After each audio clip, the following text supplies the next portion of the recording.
Hello दोस्तों, स्वागत है आपका हमारे चैनल ऑनलाइन स्टडी पॉइंट में। सो गाइज़, मैंने यहाँ पर कोशिश की है कि हम सारे ही सब्जेक्ट्स को कवर कर पाएँ सेपरेटली। सो हम हिस्ट्री ऑलरेडी कवर कर रहे थे, साथ साथ हम ट्रेंडिंग करंट अफेयर्स भी कर रहे हैं। इसके अलावा हम पॉलिटी, ज्योग्राफी, साइंस, ये सब कुछ यहाँ पर कवर करेंगे। तो डेली पर्टिकुलर सब्जेक्ट का वीडियो आपको यहाँ पर मिल जाएगा। अगर आप लोग सभी चाहते हैं कि सीरीज़ जो है वो कंटिन्यू रहे, तो आपको करना क्या है, इसको शेयर कर दीजिए। क्योंकि अभी आपको पता होगा कई सारे एग्ज़ाम्स, एसएससी के एग्ज़ाम्स और ये सारे एग्ज़ाम्स जो हैं आने वाले हैं। उसके लिए क्या है, आपकी प्रिपरेशन बहुत अच्छी हो जाएगी। हम सारे सब्जेक्ट्स को यहाँ पर कवर कर लेंगे, लेकिन उसके लिए इम्पॉर्टेंट है कि आप लोगों का सपोर्ट हो, अच्छे व्यूज़ आने चाहिए। उसको जल्दी से लाइक कर दीजिए, शेयर कर दीजिए अपने सभी दोस्तों के साथ। अगर आप चैनल पर नए हैं तो इसको सब्सक्राइब करना नहीं भूलेगा। एंड गाइस, हमारी जो ई बुक है स्पेशली आपके सभी एग्जाम्स की प्रिपरेशन के लिए इसको बनाया गया है। इसमें आपको 8,000 से ज़्यादा क्वेश्चंस मिलेंगे। पिछले 1.5 साल का करंट अफेयर आपको यहाँ पर मिल जाएगा। ठीक है, प्रीवियस ईयर में पूछे गए कई सारे क्वेश्चन जो एसएससी, रेलवे, सभी एग्जाम में हेल्प करेंगे। सिर्फ और सिर्फ 21 रुपीज़ में अवेलेबल है। डिस्क्रिप्शन में लिंक है, आप उसे परचेस कर सकते हैं। देखते हैं पहला क्वेश्चन। भारत में इस समय कितने राज्य व केंद्र शासित प्रदेश हैं? तो भारत में इस समय 28 राज्य हैं और 8 केंद्र शासित प्रदेश हैं। राज्यों में अगर हम बात करें तो सबसे नया जो राज्य है वो कौन सा है? तेलंगाना है गाइस, जो कि 2 जून 2014 को बना था। ठीक है, तेलंगाना की कैपिटल हैदराबाद है। मुख्यमंत्री यहाँ के चंद्रशेखर राव हैं और गवर्नर जो है तमिलिसई सौंदरराजन है। केंद्र शासित प्रदेश में अगर हम बात करें गाइज, 31 अक्टूबर 2019 से क्या हुआ है, जम्मू कश्मीर और लद्दाख हमारे 2 केंद्र शासित प्रदेश बने हैं अलग अलग। जबकि जो हम बात करें जनवरी 2020 में क्या हुआ है, दमन and Diu and Dadar and Nagar Haveli जो है इनको मर्ज करके एक यूनियन टेरिटरी बना दिया गया है। ठीक है, नए हमारे यूनियन टेरिटरी कौन कौन से हैं? जम्मू कश्मीर और लद्दाख हैं। जबकि 2 को मर्ज कर दिया गया है, दमन and Diu and Dadar and Nagar Haveli को। ठीक है, इतना आप याद रखिएगा। अगला हम देखेंगे भारतीय संविधान के भाग 1 में। ठीक है, भारतीय संविधान का जो भाग 1 है उसमें किसका वर्णन हमें मिलता है? तो भारतीय संविधान में भाग 1 की अगर हम बात करें तो यहाँ पर हमें संघ व उसके कार्य क्षेत्र का वर्णन मिल जाता है। किसके बारे में हम बात कर रहे हैं? संघ व उसके कार्य क्षेत्र का वर्णन हमें यहाँ पे मिलता है। ठीक है, कहाँ पर? हमारा जो संविधान का भाग 1 है। अब देखिए, संविधान के भाग 1 में बेसिकली 4 आर्टिकल आते हैं, जिनमें पहला अनुच्छेद जो है, पहला आर्टिकल है वो क्या बोलता है? भारत यानी कि इंडिया। ठीक है, इंडिया दैट इज भारत राज्यों का एक संघ होगा। राज्य और उनके राज्य क्षेत्र में होंगे जो पहली अनुसूची यानी कि शेड्यूल में दिए गए हैं। फिर आर्टिकल 2 क्या है? भारत की संसद को विधि द्वारा ऐसे हम बात करें शर्तों पर जो वह ठीक समझे संघ के नए राज्य का प्रवेश या उसकी स्थापना की शक्ति दी गई है। अनुच्छेद 3 क्या कहता है? नए राज्यों का निर्माण और वर्तमान राज्यों के क्षेत्र व सीमाओं के नामों में परिवर्तन करने का जो अधिकार है वो संसद को विधि द्वारा दिया गया है। अब देखिए, आर्टिकल 2 में और 3 में डिफरेंस क्या है। आर्टिकल 2 में हम किसी नए स्टेट को बनाएंगे, यानी कि कल को अगर हम देखें पाकिस्तान अगर हमारा पार्ट बन जाता है तो उसको हम क्या कर रहे हैं? एक स्टेट बना रहे हैं। तो वो क्या हो, ये इसकी जो विधि दी है ये हमारे आर्टिकल 2 में दी है। लेकिन जिस प्रकार से आंध्र प्रदेश से तेलंगाना को अलग करके जो एक स्टेट बनाया गया, उसका नाम रखा गया, उसकी बाउंड्री जो है बनाई गई, तो ये दिया है आर्टिकल 3 में। सो आई होप आपको डिफरेंस समझ में आया होगा। अगला देखेंगे हम भारतीय संविधान के कौन से अनुच्छेद संघ और उसके कार्य क्षेत्रों की चर्चा करते हैं। तो अभी जस्ट हमने डिस्कस किया है कौन कौन से अनुच्छेद हैं। तो 1 से लेकर के 4 आर्टिकल। ठीक है, चलिए। अनुच्छेद 1 के अनुसार भारतीय क्षेत्र को निम्न किन श्रेणियों में बांटा जा सकता है? तो भारतीय क्षेत्र को संघ क्षेत्र, राज्य संघ या ऐसे क्षेत्र जिन्हें किसी भी समय भारत सरकार द्वारा अधिग्रहित किया जा सकता है। तो सभी आ जाएंगे, है ना। आर्टिकल 1 क्या कहता है? इंडिया जो कि क्या, भारत जिसको हम कह रहे हैं, राज्य और उनके राज्य क्षेत्रों में होंगे जो पहली अनुसूची में शामिल हैं। भारत के राज्य क्षेत्र में अर्जित किए गए अन्य राज्य क्षेत्र भी इसमें समाविष्ट होंगे, यानी कि जो हम अर्जित कर रहे हैं, जो कि अभी मैंने आपको एग्जांपल दिया था पाकिस्तान का। ठीक है, तो ये सभी क्या होंगे? पार्ट होंगे इंडिया के भारतीय क्षेत्र का। चलिए नेक्स्ट हम देखेंगे, भारत अंतर्राष्ट्रीय कानूनों के तहत विदेशी क्षेत्र का अधिग्रहण किन आधारों पर कर सकता है? तो किन आधार पर कर सकते हैं हम? संतातरण का, व्यवसाय का या जीत कर हार का, जिस तरीके से भी। तो डी जो है इसका करेक्ट आंसर होगा। सारे ही इसके सही आंसर हो जाएंगे, है ना। नए राज्यों को भारत में शामिल करने या नए राज्यों को गठित करने की इच्छा शक्ति जो है संसद को किस अनुच्छेद में दी गई है? तो ये दी गई है अनुच्छेद 2 में। मैंने आपको ऑलरेडी बताया था कि नया स्टेट अगर बनता है, ठीक है, नया राज्य अगर बन रहा है या फिर भारत में शामिल हो रहा है, कोई भी कंट्री को हम अपना स्टेट बना रहे हैं, कोई भी टेरिटरी को हम अपना स्टेट बना रहे हैं, तो इसका जो उपबंध है वो आर्टिकल 2 में है। जबकि आर्टिकल 3 में क्या है? तो नए राज्यों का निर्माण और वर्तमान राज्यों के क्षेत्र सीमाओं या नामों में परिवर्तन करना। तो नए राज्यों का निर्माण किससे? पुराने एग्जिस्टिंग जो राज्य हैं, जो स्टेट हैं, उनसे। तो 2 में और 3 में डिफरेंस हमको समझ के चलना पड़ेगा, ठीक है, तो ये याद रखिएगा। 1 तो मैंने आपको ऑलरेडी बता दिया है कि वो कौन कौन से स्टेट होंगे इस तरीके से। 5 जो है, आर्टिकल 5 और 7 दोनों ही रिलेटेड हैं सिटीजनशिप से, ठीक है। तो हमारे कॉन्स्टिट्यूशन के पार्ट 2 में आर्टिकल 5 से लेके 11 तक क्या है? नागरिकता, यानी कि सिटीजनशिप जो है इसका उपबंध किया गया है।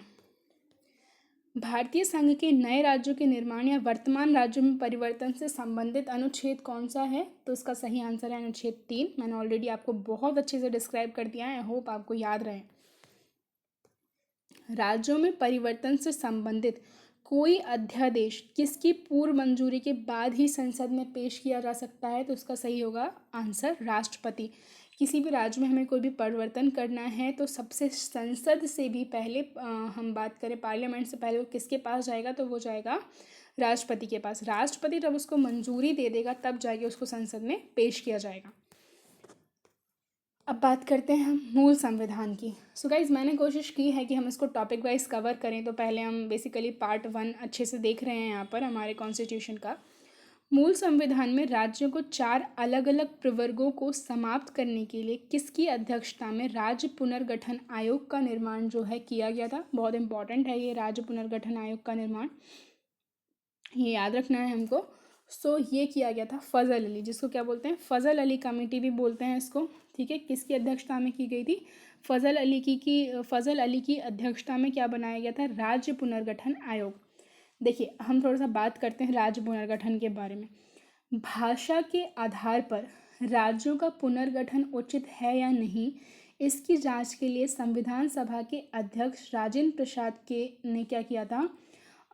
एस के धर कमेटी बनाई थी, ठीक है ना। इस आयोग ने क्या कहा था? भाषा के आधार पर राज्यों का पुनर्गठन का विरोध किया है, ठीक है। उन्होंने कहा था कि प्रशासनिक सुविधा के आधार पर जो है राज्यों का पुनर्गठन होना चाहिए। धर आयोग के निर्णयों की परीक्षा करने के लिए कांग्रेस कार्य समिति ने अपने जयपुर अधिवेशन में एक एसवीपी कमेटी बनाई, जिसमें कौन था? सरदार वल्लभ भाई पटेल थे, जवाहरलाल नेहरू थे और पट्टाभी सीतारामैया थे, ठीक है। इस समिति ने भाषाई आधार पर राज्यों के पुनर्गठन की मांग को खारिज कर दिया दोबारा से।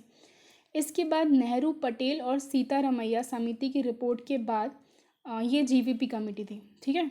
इसके बाद क्या होता है? मद्रास राज्य के तेलुगु भाषियों ने पोट्टी श्री जो रामल्लू थे उनके नेतृत्व में आंदोलन किया, और उस आंदोलन में क्या होता है? 58 दिन के बाद, 58 डेज़ के बाद उनकी डेथ हो जाती है। तो 15 दिसंबर 1952 को रामल्लू की क्या हो जाती है? डेथ हो जाती है। रामल्लू की मृत्यु के बाद प्रधानमंत्री नरेंद्र मोदी ने जो तेलुगु भाषी के लिए एक पृथक राज्य बनाया जिसका नाम था आंध्र प्रदेश, जो कि 1 अक्टूबर 1953 को अस्तित्व में आया।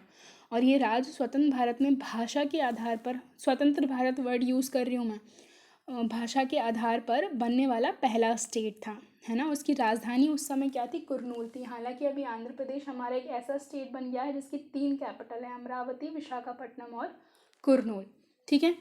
इसके बाद क्या होता है? राज्य पुनर्गठन आयोग के अध्यक्ष फजल अली थे और इसके अन्य सदस्य पंडित हृदयनाथ कुंजरू थे, ठीक है। और दूसरे कौन थे? के.एम. पाणिकर थे। तो ये भी याद रखना है हमको। राज्य पुनर्गठन अधिनियम जुलाई 1956 में पास किया जाता है। हालांकि आयोग 53 में बना था, राज्य पुनर्गठन आयोग 53 में बना था, लेकिन इसका जो इसे पास किया गया कब? 56 में। जो राज्य पुनर्गठन अधिनियम आया उसको 56 में पास किया गया। नवंबर 1954 को फ्रांस की सरकार ने अपनी सभी बस्तियां पौंडीचेरी, यनाम, चंद्रनगर, कैरिकल भारत को सौंप दी थी, और 28 मई 1956 को इस संबंध में संधि पर हस्ताक्षर हो गए थे। इसके बाद पौंडीचेरी को क्या मिलाया गया था? एक संघ क्षेत्र में मिला लिया गया था, एक यूटी बना लिया गया था, ठीक है। इसके बाद भारत सरकार ने 18 दिसंबर 1961 को गोवा दमन द्वीप की जो मुक्ति के लिए पुर्तगालियों के विरुद्ध कार्रवाई की, और इसको भी हमारे उसमें पार्ट में मिला लिया गया। ठीक है, सो नेक्स्ट क्वेश्चन देखते हैं। संविधान के प्रवर्तन के समय राज्यों को 4 श्रेणियों में बांटा गया था, है ना, ABCD में, यानी कि आ, बा, सा और दा में। तो इनको किस वर्ष में समाप्त कर दिया गया? सो गाइस, इनको समाप्त कर दिया गया 1956 में, जब क्या हुआ है, आपका राज्य पुनर्गठन अधिनियम जुलाई 1956 में पास हुआ है। उसके बाद इसको क्या कर दिया गया है? समाप्त कर दिया गया है। राज्य पुनर्गठन की सिफारिशों के अनुसार भारतीय राज्यों का व्यापक पुनर्गठन कब पूरा हुआ है? तो ये भी 56 में ही पूरा हुआ है। कब जा कर के पूरा हुआ है गाइस? तो ये भी 1956 में हुआ है। अगला देखेंगे, राज्य पुनर्गठन अधिनियम कब पारित हुआ? तो ये पारित हुआ है 1956 में। राज्यों को भाषा के आधार पर गठित करने हेतु 1948 में जो एक आयोग बना था, इसके अध्यक्ष कौन थे? तो ये थे SK धर, जो मैंने आपको बताया था, जिसको SVP कमेटी बोला गया था। ठीक है ना, फिर बाद में जाकर के JVP कमेटी भी बनती है एक। चलिए, राज्य पुनर्गठन अधिनियम 1956 के बाद राज्य व संघ शासित क्षेत्रों की जो संख्या थी वो कितनी थी? तो ये थी 14 और 6। राज्य थे 14 और जो UTs थी, जो केंद्र शासित प्रदेश थे, वो कितने थे? 6 थे। भारतीय संविधान के अनुच्छेद 1 में यह घोषणा की गई है कि इंडिया अर्थात भारत क्या होगा? तो राज्यों का संघ होगा। तो ये हम ऑलरेडी बहुत अच्छे से डिस्कस कर लिया है हमने इसको। नए राज्य के गठन अथवा सीमा में परिवर्तन करने का अधिकार किसको है? तो ये दिया गया है संसद को। तो मैंने आपको बताया था, इसमें क्या होगा, संसद क्या है, विधि द्वारा स्थापित जो भी है वहाँ पे क्या करके लेके आएगी, एक एक्ट लेके आएगी, उसको पार्लियामेंट में पास कराया जाएगा। उसके बाद क्या है, एक नया स्टेट बनेगा। निम्नलिखित राज्यों में से कौन सा एक राज्य को भारत का पहला भाषाई आधार पर गठित होने वाले राज्य का सम्मान प्राप्त है? तो ये आंध्र प्रदेश है। मैंने आपको बताया था 1 अक्टूबर 1953 को बना था, जो आंदोलन हुआ था उसके बाद, और इसकी जो कैपिटल थी वो क्या थी? कुर्नूल थी। सर्वप्रथम भाषा के आधार पर आंध्र प्रदेश का गठन हुआ 1953 में। इससे वहाँ के आंदोलन और इसके आंदोलन में किसकी मृत्यु हुई थी? तो डिस्कस कर चुके हैं हम ऑलरेडी, किसकी? पोती श्री रामल्लू की। किस वर्ष गोवा सहित अन्य पुर्तगाली बस्तियों को भारतीय राज्य का संघ राज्य क्षेत्र बना दिया गया था? किस वर्ष में बनाया था? 1961 में, है ना। भारत सरकार ने 18 दिसंबर 1961 को 1961 में गोवा, दमन व दीव की मुक्ति के लिए पुर्तगालियों के लिए विरुद्ध जो है कार्रवाई की और उन पर अधिकार कर लिया। ठीक है, और संविधान में संशोधन करके गोवा, दमन द्वीप को क्या किया गया? शामिल किया गया एज अ यूनियन टेरिटरी। 500 से अधिक रजवाड़ों के भारत में विलय के लिए कौन उत्तरदायी था? तो ये उत्तरदायी थे सरदार वल्लभ भाई पटेल, जिनको बिस्मार्क ऑफ इंडिया भी बोलते हैं। बिस्मार्क ऑफ इंडिया क्यों बोलते हैं? क्योंकि जो बिस्मार्क थे उन्होंने यूनिफिकेशन किया था जर्मनी का, ठीक है, और वल्लभ भाई पटेल ने यूनिफिकेशन किया है इंडिया का। ठीक है, इनका स्टैचू सभी को पता होगा उसके बारे में, अभी सिचुएटेड है कहाँ पर? गुजरात में। इसके अलावा इनका जो जन्म दिवस होता है वो होता है 31 अक्टूबर, और उसी दिन को हम क्या मनाते हैं? Unity day. ठीक है, राष्ट्रीय एकता दिवस मनाते हैं। निम्नलिखित में से कौन एक संघ शासित प्रदेश नहीं है? तो इनमें से अरुणाचल प्रदेश क्या है? संघ शासित प्रदेश नहीं है, है ना, स्टेट है ये तो हमारा। मूल संविधान में राज्यों की संख्या कितनी थी? तो मूल संविधान में हम बात करें 28। ओके, हिमाचल प्रदेश को राज्यों का दर्जा कब दिया गया? तो हिमाचल प्रदेश को राज्य का दर्जा कब दिया गया है? ये दिया गया है 1971 में। कब दिया गया है? 1971 में दिया गया है। ठीक है, झारखंड राज्य कब बना है? झारखंड राज्य का गठन हुआ है 15 नवंबर 2000 को। कब हुआ है? 15 नवंबर 2000 को। भारतीय संघ का नवगठित राज्य कौन सा था? भारतीय संघ का जो नवगठित राज्य कौन सा है, मतलब करंटली, तो मैंने आपको स्टार्टिंग में बताया था तेलंगाना, जो कि 2 जून 2014 को बना है। कैपिटल हैदराबाद है। तमिलिसी सौंदरराजन गवर्नर है। मुख्यमंत्री के चंद्रशेखर राव हैं। ठीक है, राज्य पूछा है, यूनियन टेरिटरी पूछेंगे तो क्या हो जाएगा? लद्दाख और जम्मू एंड कश्मीर। जबकि मर्ज किस किस को किया है? तो दमन and Diu and Dadar and Nagar Haveli को। ओके, सो गाइस, ये जो थी हमारी आज की वीडियो थी। आई होप वीडियो आपको पसंद आया हो। इसे जल्दी से लाइक कर दीजिए, शेयर कर दीजिए अपने सभी दोस्तों के साथ। अगर आप चैनल पर नए हैं तो इसको सब्सक्राइब करना नहीं भूलिएगा। Okay guys, thank you.